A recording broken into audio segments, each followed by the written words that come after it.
авария болып мүгедек болған адам тұрып кетуі мүмкін ба? Анатомиялық құрылымды, нервтарды білмеу мүмкін. Және олар бір жерде қысып жіберуі мүмкін, бір жерде зақым келтіріп жіберуі мүмкін. Біріншіден, реабилитолог дәрігер болсаң, тек үкіметте емес, частныйда жұмыс істеу оңай, өзіңнің клиникаңды ашып алсаң болады. Табысы басқа мамандықтармен салыстырғанда салыстырмалы түрде жоғары болады. Өте, қазір ондай центрлар негізінен аз десек болады. Егер де шынымен де сол реабилитацияны бітіріп, жақсы табыс табуға болады. Тихоня қыздар, сөйлескісі келмейтін жігіттер болады ғой. Сондайларға қалай бұл сала?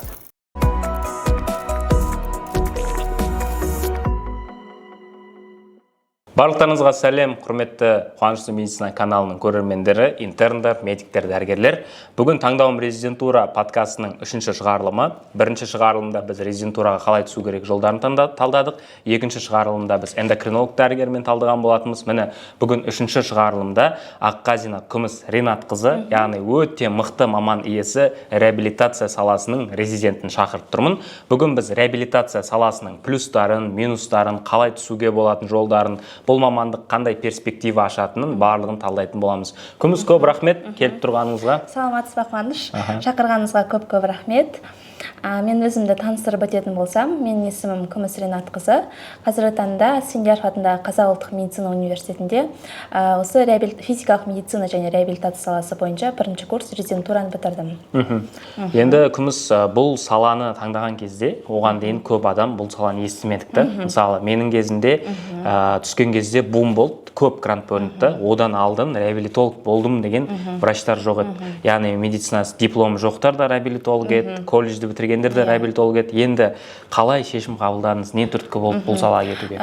Қуаныш, дұрыс айтасыз. Менде таңдар кезде де менде де қорқыныш сондай болды. Себебі осы уақытқа дейінгі реабилитация мамандығын таңдаған студенттер өте аз болды. Және де ол енді біртіндеп дамып келе жатқан сала болғандықтан, менде де басында сол салаға баруға болады ма деген қорқыныш болды. Бірақ сонда да мен сол кезде өзім 7-ші курстан басында именно осы реабилитацияны таңдаймын деген шешім қабылдадым. Және ары қарай соны толықтай зерттеп, сол 1 жыл ішінде зерттеулер жүргізіле бастадым. Және де ең соңында сондай шешімге келдім, осы реабилитацияны таңдаймын деп. Қазіргі таңда ешбір оны таңдағаныма өкінбеймін. Жалпы интернатура кезінде 1 жыл бойы таңдадым деп жатсыз ғой. Қандай қызығушылық оянуына не түрткі болды? Мен осы 1 жыл ішінде өзім қарапайым поликлиникаларға барып, сол жерде реабилитологтармен тікелей олардың жұмыстарын бардым.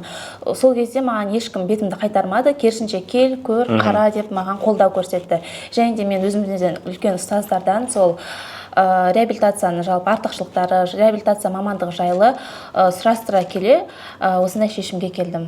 Бұл саланы таңдағанда қорықпадыңыз ба? Көбісі таңдамайды, ертең жұмыс таба алмай қаламау дегендей қорқыныш? Ондай қорқыныш болды.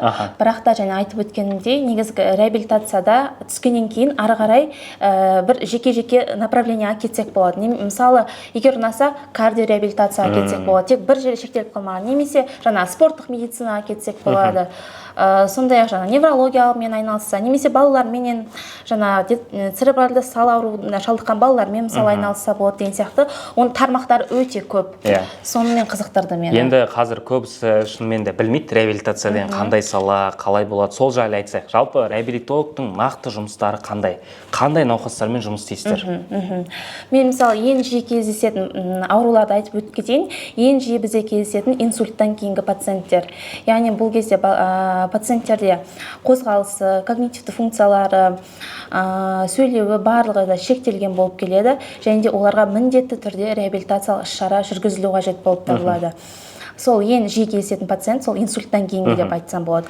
Ал одан кейін және тірек қимыл жүйесінің травмасынан кейінгіде пациенттер өте көп ондай, және де реабилитацияны қажет етеді осы. Одан кейін осы спорттық медицинаға айтып кеткендей, сол спорттық медицинадағы травмадан кейін спортсмендердің тоже реабилитацияны ол да қажет етеді.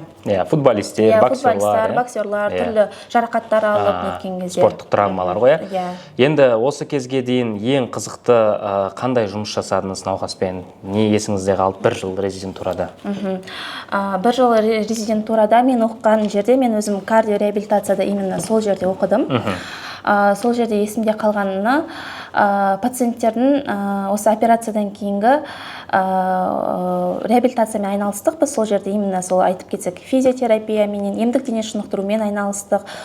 Сол кезде пациенттердің көзінде үміттің жанарының қайтадан пайда болуы, өмірге деген құлшыныстардың қайта пайда болуы, соны біз оята білгеніміз. Осы ең есімде қалғаны. Оята білгеніңіз. Сіз енді қазір жаңа айтып қалдыңыз, балалармен жұмыс жасап жатырмын деп, ДЦП. Сол жайлы айтып кетсеңіз. Мен қазіргі таңда осы церебралды сал ауруымен шалдыққан балаларға сол балалармен тікелей жұмыс жасаудамын. Мен жұмыс жасайтын жерімде 35 бала бар. Біз сол балалармен күнделікті түрде қарым-қатынас жасаймыз.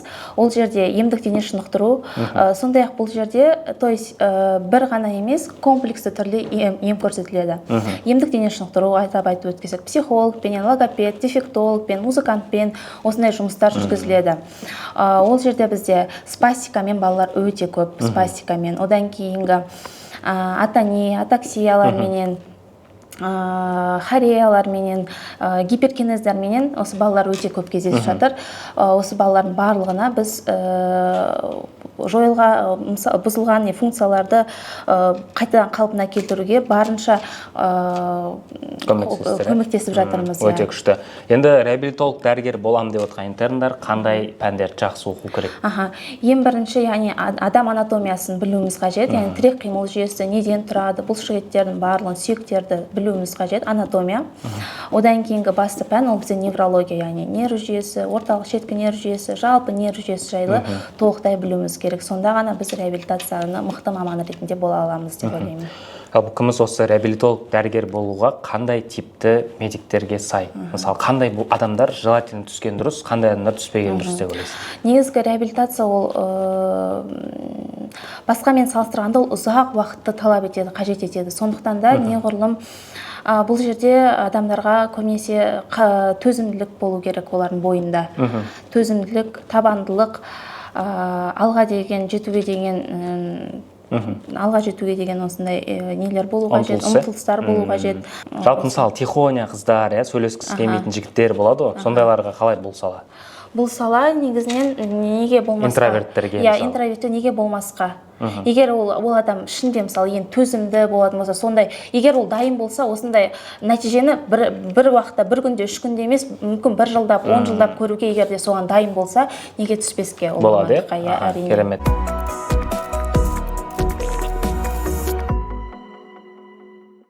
Енді интернатура кезінде қалай дайындалдыңыз? GPA балыңыз қанша болды? ГОСтан қанша алдыңыз? Сол жайлы айтып кетсеңіз, қандай грантқа түстіңіз? Мен қазіргі таңда осы ГОС грантқа түстім. Бізге реабилитацияға 40 грант бөлінді. Соның ішінде мен алдыңғы 5 топтың ішінде болдым. Ең жоғары балл. Ең жоғарғы балға алдым. Бізде емтиханға келетін болсақ, бірінші, яғни 7 жылдық сол GPA балл есептелді. Менің GPA балым 3-те 4 болды. Одан кейін ГОС емтихан тапсырдық, тест тапсырдық. Тесттен 97 бала алдым. Одан кейін ары қарай реабилитацияда емтихан тапсырдық. Бізде ауызша түрде болды.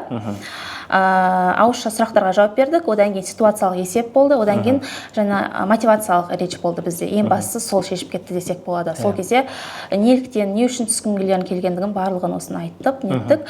Ол жерде де мен 100 балл алдым. Сонда менде общий балым сол 93-те сондай балмен түсіп кеттім. Өте жоғары балл 93 деген, яғни басқа салаға да грантқа түсе алатын едіңіз негізі олмен. Енді интерндарға 7-ші, қазір осы жыл 6-7-ші курс бітіргендері қандай кеңес бересіз? Дайындық қалай жасау керек, егер осы салаға түскісі келсе? Егер осы салаға түскілер келсе, уже 6-шы курс болса, уже дайындықты бастау қажет оларға. Жаңа айтып өткенімдей, бірінші анатомияны қайтадан еске түсіргендер дұрыс болады. Адам анатомиясы қалай, құрылымы, неден тұратындығы жайлы, содан бастап, одан кейін уже ары қарай неврологияға көшіп, одан кейін уже жаңағы реабилитацияны ары қарай қиынға соқпайды. Күшті. Енді күміс, сіз менің бірінші поток Dream Team'нің студенті болдыңыз, 1 жыл бойы менде оқыдыңыз.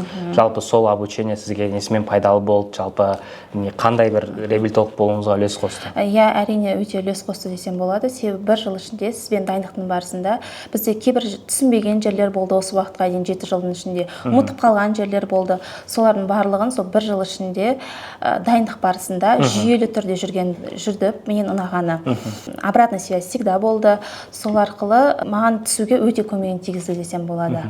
Жалпы қазір бізде күміс дәрігер осы екінші потогымыз болып жатыр. Куратор қылып қойдық күмісті, неврология мен реабилитация саласының кураторы, қаншама студенттер дайындап жатыр. Енді невролог болу керек па, әлде реабилитолог ба? Осы екі саланы айтып кетсеңіз. Мысалы, мынандай әңгіме бар да, невролог болсаң, реабилитолог та бола аласың, реабилитолог болсаң, невролог бола алмай қаласың деп. Сол или миф па, қалай сол? Негізгі неврология, реабилитация екеуі бір-біріне өте жақын сала, тіпті өте жақын десем болады, иә. Ол жердегі инсульт, мында да инсульт. Негізі егер де мысалы неврология түсіп жатса, одан кейін мысалы бізде первичка дегендер болып жатты ғой, одан кейін оқып алу деген сияқты, реабилитацияны 3-4 айлап солай деген сияқты. Ол қазіргі таңда да әлі жалғасып жатыр, ол бар, иә? Иә, бар. Бар, әлі де, шатаспасам әлі де бар. Бірақ менде де сол басында тоже ойлау болды, неврология ма деген сияқты. Бірақ сонда мен реабилитацияға таңдадым. Соны таңдадыңыз, иә? Жалпы қазір егер невролог таңдайын десе де, кейін реабилитолог болуға болады. Кейін реабилитолог болуға болады. Себебі екеуі өте ұқсас, база ол жерде бір десек болады. Немесе жаңа реабилитацияны таңдап, именно одан нейрореабилитация жағына кетсе болады, солай даже тиімдірек болады. Именно неврологиялық больнойлармен жұмыс жасайтын болады. Енді мен реабилитация жайлы білетін тоже айтып кетсем, сіз ол дұрыс па, дұрыс емес па, соған иә или жоқ деп жауап беріп отырсаңыз. Біріншіден, реабилитолог дәрігер болсаң, тек үкіметте емес, частныйда жұмыс істеу оңай, өзіңнің клиникаңды ашып алсаң болады. Қазір ондай клиникалар аз өте. Дұрыс қой да? Дұрыс. Яғни табысы басқа мамандықтармен салыстырғанда салыстырмалы түрде жоғары болады. Мысалы, мен өзім бір-екі рет бұрын реабилитологқа иығым шығарып алғанда барғам. Бұрын 15.000 теңге бір приемы, осыдан 7-8 жыл бұрын. Қазір білмеймін мысалы қанша болатын. Бұл да дұрыс, яғни частный практика өте мықты. Өте, иә. Қазір ондай центрлар негізінен аз десек болады. Егер де шынымен де сол реабилитацияны бітіріп, одан кейін соңына өзінің центрінде ашатын болсаң, негізінен жақсы табыс табуға болады. Негізі инсульт деп айтып жатсыз, нейроинсульт деген негізі операция, ол 10%-ақ лечение ғой, ары қарай шықса, реабилитолог 90%, себебі инсульт көп. Сол сала жайлы айтып кетсеңіз. Инсульттан кейінгі біз пациенттермен не істейміз? Мысалы, операциядан шыққаннан кейінгі кезеңдерде біз реабилитологтар ретінде осы тыныс алу жаттығуларынан бастаймыз. Бірінші пациенттің, яғни жатқан қалпында, одан кейінгі отырған, одан кейін уже жағдай жасырғаннан кейінгі топтық групповой занятияларға қатысса болады. Яғни тыныс алу жаттығуларын жасап бастаймыз. Емдік дене шынықтырулар жасалады, соның ішінде жаңағы әртүрлі тренажерлы аппараттармен жұмыс жасау жүргізіледі. Одан кейін жаңа сөйлеулер бұзылған пациенттерге логопед, дефектологтарменен одан кейін және бастысы пациенттерге осы кезде психологиялық қолдауды көрсету қажет болып табылады. Демек, осы реабилитацияда тек қана бір реабилитолог өзі жалғыз жұмыс жасамайды, бұл мультидисциплинарлық бригаданың көмегімен жаңа айтып логопед, дефектолог, психолог, осылардың барлығы бірігіп жасаған кезде нәтиже болады. Енді қазір псевдореабилитологтар көп қой, негізі анау емен балғамен ұрып ататындар, мануальный тықырлататындар барсаң, соларға көзқарасыңыз қандай? Оған мен көзқарасым өте теріс, яғни қарсымын. Ондай мануальный терапевт остеопаттарға барғаннан көрі бітірген осы реабилитологтарға бару қажет, себебі олар көп жағдайда анатомиялық құрылымды, нервтарды білмеуі мүмкін, жаңа остеопат нелер, мануальный терапевттер, және де олар бір жерде қысып жіберуі мүмкін, бір жерде зақым келтіріп жіберуі мүмкін. Пациент мүмкін даже сол жерде одан кейін мүгедек болып қалуы да мүмкін. Енді авария болып мүгедек болған адам тұрып кетуі мүмкін ба, сіз врач ретінде айтсаңыз? Жүріп кетуі шансы? Жүріп кету шансы әрине неге жоқ? Иә, тұрып кетуі мүмкін. Бірақ та ол мысалы бір күнде, 3 күнде емес, бірнеше айлардан кейінгі, егер де жүйелі түрде біз осы көмек көрсететін жасайтын болатын болсақ, айналыссақ, орнынан тұрып кетуі мүмкін. Ол жағдайына байланысты. Резидентурасы 2 жыл, сіздерде? Иә, 2 жыл. Және де сол қосып айтып кететін болсақ, пациентте ең басты мотивация болу керек. Өзінде мотивация. Ал біз сол мотивацияны оята білуіміз керек пациенттен. Яғни қазір шетелге барған кезде, мен реабилитация деген саланы көп көрдім да. Мысалы, пульмонолог емде жібереді, ары қарай реабилитологтар айналысады да. Мысалы, полный реабилитациядан шығарып болып жібереді. сондай ғой негізі, дыхательный нелер. Гимнастикалармен соның барлығымен жүргізіледі. Негізі бізде реабилитация сол 3 этапта жүргізіледі. Бірінші этапта ол сол реанимация бөлімшесінде, интенсивті терапия және реанимация бөлімшесінде, екінші этап сол стационарлық жағдайда, және үшінші этап ол поликлиника, одан кейін санаторлық курорттық орындарда жүргізілетін болып табылады. Пациенттер, яғни осы 3 этаптан өтетін болады. Өте жақсы. Достар, егер реабилитация бойынша сұрақтарыңыз болса, науқас аға әпкелеріңіз болса, доктор Күмістің Instagram парақшасын белгілеп кетем, тіркеліп алыңыздар. Және де осы неврология реабилитация саласына қызығып таңдаймын деп отқан медиктер болатын болса, Күміске жазсаңыздар, бір-екі сұрақтарыңызға жауап беру мүмкін. Күміс осы жылдан бері, естеріңізге сала кетейін, алдағы уақытта да деп ойлаймын, біздің Dream Team обучениесінде куратор болып жұмыс жасайды. Реабилитолог, неврологияға таңдайтын мамандардың бәрін дайындайды. Күміс, рахмет сізге көп. Сізге де рахмет. Мықты реабилитолог болыңыз, клиникаңыз болсын өзіңіздің. Енді еліміздегі қанша науқастарды реабилитация жолымен емдеп, жаңағыдай өшіп бара жатқан үмітті алып қалатын врач болады дегенге сенемін. Рахмет көп сізге. Көп рахмет. Каналға достар тіркеліп, реабилитацияға таңдағысы келетін адамдарға осы видеоны жіберіп кетіңіздер.